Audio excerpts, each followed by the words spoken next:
una nueva etapa no solo en tu carrera, sino para toda la institución.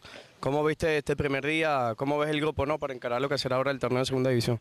Sí, bueno, un primer día de trabajo de adaptación, trabajo de conocernos todos, más allá del el grueso número de jugadores que nos mantuvimos de la temporada pasada y bueno, conocer un poco a los que se vienen sumando, a los que están a la probando para ver si el profe los deja en el equipo y bueno, sí, una nueva etapa, un proceso novedoso para muchos y bastante complicado y con un objetivo, eh, un único objetivo que es el ascenso, ¿no? El ascenso lo más rápido posible y nada, devolver al Carabobo a la primera división de donde nunca debió salir y tratar de solidificar esta institución en todos los sentidos, ¿no? No solo la parte deportiva, sino la parte institucional, la parte organizativamente.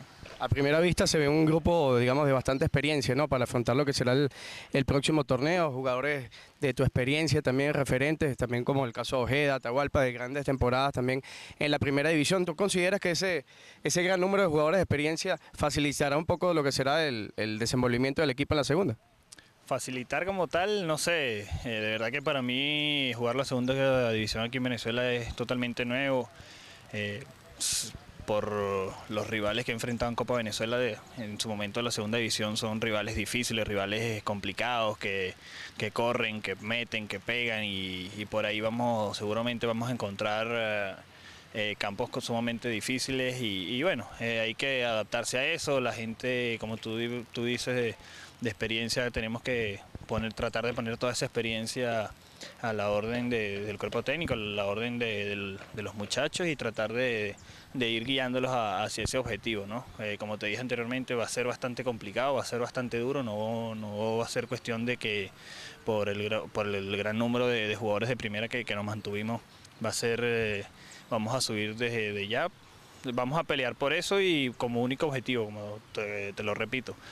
Y esperemos que las cosas se den, que nuestra experiencia, que nuestro fútbol, sumado al resto de los muchachos que se vienen sumando, más toda la capacidad del cuerpo técnico que se ha visto, de verdad que sin duda se van a hacer las cosas bien para obtener ese logro.